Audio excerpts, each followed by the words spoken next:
Alright, what's up, guys? Gonna do the WWE review video for Off the Mat Wrestling slash Let's Talk Wrestling. This one I'm not going live for, but I will upload it obviously to Facebook and YouTube because I kept having problems with the Wi Fi connection on live, kept shutting it off. Pain in the ass. Alright, go ahead and jump right into Raw this week. Starting out, we had Becky Lynch versus Asuka for the women's title. Well, Becky and Asuka have been fighting for a while. They've been going at it back and forth. Obviously, Kairi Zane's going to keep interfering in the matches, and Becky just says, well, that's cool. And put her in her place pretty quickly. You got Kairi Zane pushing Asuka out of the way just to end up, I believe it was a boot or a fist from Becky. It might have been a fist. Got planted. Those two have had some good matches lately, and Asuka, trying to put fear in Becky's eyes. Becky already beat you one on one. The only reason you beat her before was it was the triple threat match, which was a great match between you, her, and Charlotte. But yeah, yeah, good match, good back and forth action. Asuka going for the Asuka lock, and you end up with Becky trying to go for the oh god, what is her finisher's name? The disarmer, I believe, is what it's called. Sorry, just got done doing another wrestling video with different moves and stuff. So yeah, going for the disarmer, ends up beating Asuka. Kairi Zane's laid out at ringside after the match. Becky's walking around celebrating and gets attacked from behind, which was pretty good. Shayna Baszler came through the crowd, slid in the ring, attacked Becky from behind, beat her down, and spit her mouth guard out. I was like, okay, maybe she got bumped in it or something. No, she proceeds to bite the living daylights out of the back of Becky's neck and draw blood. Well, kayfabe blood. Becky's on the ground screaming and screaming and screaming. Now, you notice they turned the camera away and quickly cut to another camera because as the ref's asking Becky, what's wrong, what hurts, what's going on, in the camera, everyone could pretty clearly hear Becky say that bitch bit me. And obviously, whoever's in the gorilla position went cut it to another camera quickly because she was cussing up a storm in that ring. And then, you got the refs trying to talk her into going to the hospital, and she's telling the trainers, get off me, don't touch me. Finally agrees to go to the hospital as they get her back by the ambulance. Changes her mind, walks up front, pulls the driver out, and says, F you, I'm driving. That was good. That was pretty funny to see. Driver didn't know what to do. He just like, yeah, okay, go ahead. Okay, Becky goes to the hospital after Grand Theft Auto. Real good. Alright, moving on from Becky and Asuka's match, we had the Street Profits versus Mojo Rawley and Riddick Moss. Who the? Oh, that's that dude that looks like Tony Nese. Yeah, Mojo being the 24/7 champion, I was expecting R-Truth to come out and try some antics and pin him or something. Nope, ends up being just a match. And, Mojo Rawley was saying the 24/7 champion hides behind the belt and always runs away. Ever since he's got it, always done is hide behind this new guy. And, he's a pretty big dude, but he hasn't really done anything in the ring. Like, no one's seen what he's capable of, no one's seen what he can do, anything like that. So it leaves a lot to wonder. So they end up with a match between the Street Outlaws. The Street Outlaws come out dancing and doing their usual storyline, their gimmick and playing to the crowd and everything else and wanting the smoke and everything else. And they just, to me, it looked like a one-sided match. You got the oh my god, I gotta stop watching that show. Street Outlaws. You got the Street Profits going after them, and the way the match ended was kind of dumb. The Street Profits had the match won.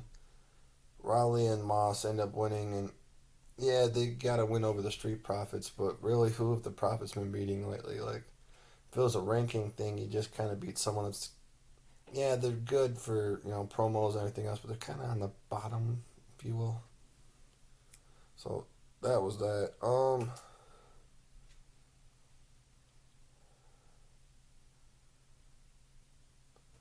Uh, the next thing on Raw was Drew McIntyre was invited in the MVP's VIP lounge, to where MVP wants to be Drew McIntyre's advocate, if you will. And that was a good word for him to use.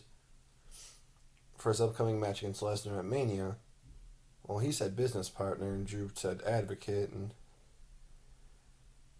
like Drew told him, he doesn't need anyone to kiss his ass. He didn't have anyone's help getting to that point. He doesn't really need anyone's help getting to that point. And not only did he end up putting MVP down, but if you paid attention when he hit him the first time, he actually broke MVP's $600 pair of sunglasses, which I found hysterical. Because the entire time he's getting his ass handed to him, that was the only thing he cared about, was trying to pick up his glasses. Like, dude, you're working for WWE. Buy another pair. I'm sure it ain't gonna be that hard on you. I mean, yeah, I wouldn't say you're under a Legends contract, because let's be honest, dude, you ain't a legend. Alright, moving on from that segment, we got Angel Garza and Cedric Alexander. Garza's doing it. You know, remember the legendary Garza family, for anyone, you know, Mid South Wrestling, wrestling in Texas, any luchadors from across the border, that way, not the ones that are here. But yeah, Garza comes from the legendary Garza family, and Selena Vega brought him in to go after Humberto, being it's Humberto's cousin. And not a lot of people understand the whole family dynamic of Humberto, Del Rio, Garza, Del Rio's old ring announcer, Alberto. I can't do it. They're actually all related, which is pretty cool. Like, that's a huge family dynasty. If you took like the Samoan dynasty, but made it Latino, you'd have boom, boom, boom, boom, and then the tree. That's how close to all of them are. After the match, Humberto come out and went after Angel Garza. I mean, he went after him pretty good. Completely double leg takedown and was punching. And normally you can see when people are going for punches like that. They got the whole Shane McMahon two-hand thing, and you can tell he's barely even touching him when he's got him on the ground. Instead, you seen Humberto hit him by the back of the head, and he's just, non-stop on him, which was pretty awesome to see. And before anyone decides to comment on this video again, yes, I'm laying in my bed. Nerve damage from the neck down, small fiber neuropathy. Sometimes I get numb on all four limbs, so I have to lie down sometimes, so I do apologize for it. Alright, anyway, moving on. Other than just Garza, I like his moveset. I like the cockiness to him. He's a heel. He's going to have it. Alright, Sarah Logan against Rhea Ripley didn't make sense to me, yeah. Charlotte came out, was on the stage, promoting their upcoming match. Okay, Charlotte, we see you. Like, we can all see you. You're not Cena, which I'm glad we don't have to see him. But yeah, Rhea Ripley, hasn't gotten an answer from Charlotte yet, so we're all still waiting to hear that. Obviously, it's going to be Baszler against Becky at Mania, and they're eventually going to come out with it that Charlotte's going to take on Rhea Ripley, which those two should be a damn good match. Big fan of Rhea. I mean, the War Games, her and Candice LeRae won. Highly outnumbered, all the way back to NXT UK with Rhea Ripley, Toni Storm, and all them. Rhea was a wise choice for WWE to put the title on, honestly. Everyone's getting tired of Baszler having it, getting tired of her two little goons helping her, and she's a great wrestler, don't get me wrong, very talented, but it just seems she can't stand on her own. Without her buddies, she ain't got much left. I mean, that's just being honest. No. So now they're going to take her out of the NXT thing and make her go up against stronger people on her own, Becky included. And then you got back to the Rhea Ripley and Charlotte. Charlotte being the queen, the most women's title reigns. I mean, shit, Charlotte had the NXT belt, the Divas title, the women's title. Wait, sorry. Divas, NXT Divas, SmackDown, and Raw. She has not actually held the original women's title. My bad. That's going to be a good match. At Mania, her against Ripley, I'm really looking forward to it. It better not be on the kickoff show because it does not deserve to be. That should be on the main show, Vince. Don't fuck us over. But yeah, Sarah Logan's got beat by Rhea Ripley, and Sarah ain't done nothing since the Riot Squad split up. She's been nothing more than a jobber. Yeah, she's on Charlotte's team for Survivor Series, but we all know how good Raw did. Bobby Lashley against Ricochet. Good match. Good to see Ricochet, go up against Lashley. Lashley says he's not going to make it to his title match against Lesnar. Ricochet beats him anyway. Good for Ricochet. I mean, I don't think he's going to beat Brock at Super Showdown. I've known Ricochet for a very long time. I mean, Ricochet, Prince Puma, Lucha Underground, Ricochet, and Dreamwave in Lysell, Illinois. Ricochet is a really nice guy, great dude. So is all the other ones that I can remember. Mustafa Ali. Well, Prince Ali back then, but sorry, Ali, I know you don't like people saying that no more. But just a good group of guys. And Ricochet really does deserve to have a spotlight and a chance at the title, and just to be kind of, pushed through that glass ceiling Vince has over people that aren't like super tall, big, muscular, no neck having fucks like Lesnar. And to see Ricochet actually get his time to shine with the title, that means a lot to like the smaller guys in the company and stuff like that. That's pretty cool. I mean, should he actually beat Lesnar at Showdown and go against Drew? Okay, let me back up. If Drew was smart and wants to have a better chance at winning the title, he should come out in that match, like if the ref's down or something, and just Claymore kick Lesnar and let Ricochet pin him. Because then he's going to have an easier opponent at Mania. I mean, just saying.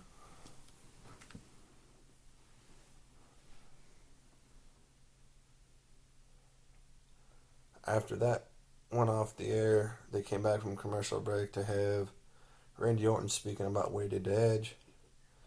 Yeah, I don't care how you try and spin this, Orton. He did it for Edge's family so he can stay home with his girls and his wife, who everyone knows is Beth Phoenix. Yes, to my mother-in-law, he's married to Beth Phoenix. Taker, Mark Calloway, is married to Michelle McCool. I know it's kind of hard to get those two mixed up. If you have to remember it this way, Beth still gets back in the ring. Michelle don't. Well, not since Rumble a couple years ago, but yeah. Orton's trying to spin it. They did it for Edge. He did it for Edge. He did it for Edge's family. And, dude, you cracked a guy that just came back after 9 years from neck surgery. Triple infused neck surgery, if you will. And crack him in the back of the neck after an RKO. Put a chair around his neck, which you thought better of. Luckily, I was waiting for Christian to come running down and just start kicking the living daylights out of you. Because everyone would like to see Christian come back at some point if Edge is back. I mean, those two, bread and butter.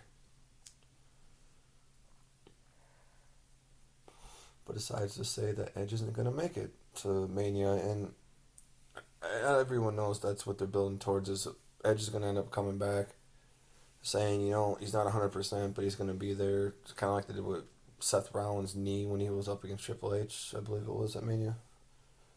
But Edge will come back, and I'd have to put money on Edge winning that match because he's going to be pretty pissed when he does come back. And the fact that Orton, after what he did, can stand in the ring and mention his wife and kids, any man's going to be like, you know what, dude? Here's your jaw. Here's my foot in your ass. So I got to go with Edge on their upcoming match. I'm going to be interested to see what he has to say, even if it's satellite, which I hate when they be a satellite shit. Let him hand him a live mic in the ring and let him say what he needs to say. Aleister Black against Akira Tozawa. Do I really have to say much more? One fade to black. Akira's down. 1, 2, 3. Match is over. Aleister goes back waiting for someone to pick a fight with him. When before they gave Drew this push, I still think him and Drew would have been a great tag team together. Very good tag team together. But instead, Drew finally gets time to shine. Aleister Black fades in the distance. When if they were looking for something for Aleister to do, honestly, Buddy Murphy joins Seth Rollins and AOP, who was Buddy Murphy feuding with before. That would have been Aleister Black. He could have instantly joined Owens, especially now that, the words come out Samoa Joe failed his wellness policy in WWE. Just a little bit. So who to replace him with in the meantime? Aleister Black. Him and Buddy Murphy have a feud. He'd look good helping the Viking Raiders and Kevin Owens. I mean, it just works. To the WWE creators, storyline people, writers, whoever looking for something for Aleister to do, put him with Owens and Viking Raiders. Let them feed off the rivalry he had with Buddy Murphy. It just makes sense. I'm sorry, I'm not Jim Cornette or whatever the fuck, but even Cornette would be like, that make that there, dum-dum. Hi, Jim. Good to see you again. Alright. Last but not least, Viking Raiders, Kevin Owens and Samoa Joe versus AOP, Murphy, and Seth Rollins again. Same old shit. They fight it out. Someone gets knocked down, other person gets knocked down, one gets back up in the ring, breaks up the pinfall. Some good action in between. I mean, it wasn't like Owens jumping off, wall running the stage for his cannonball. That was insane when he did that. No, it was good action, but Owens realized he was going to be alone for it. So he did what he could. It was alright. Don't get me wrong. It was an alright match, but it's just getting to be the same thing, repetitive, week after week after week, and they're not really doing anything with it. They're just like, we have, 8 guys now that we're not doing anything with, so we're just going to have them fight every week. Okay. Sounds like Vince Russo's booking WCW in the later years again. So fucking dweeb. Alright, that was pretty much Monday Night Raw in a nutshell this week. That's what happened. And that's my take on it. So I'll see you guys next week for another video for WWE.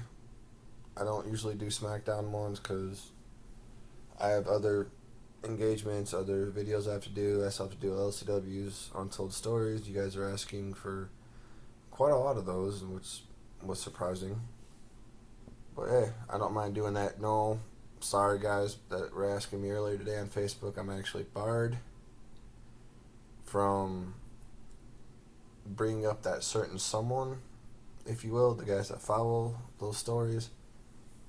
I'll just say he's a slippery little snake, and anyone that knows the backstory with that, they should know who I'm talking about. But yeah, another untold story of LCW's Rise and Fall will be coming out. I'll either get it done tonight, if I can still sit like this that long, or I'll get it done early in the morning or something. Usually I do them at night because, everyone knows I have children, and yeah, gotta wait till they usually go to bed so the house is quiet for that. When you got that many boys running around, kind of hard to do a video.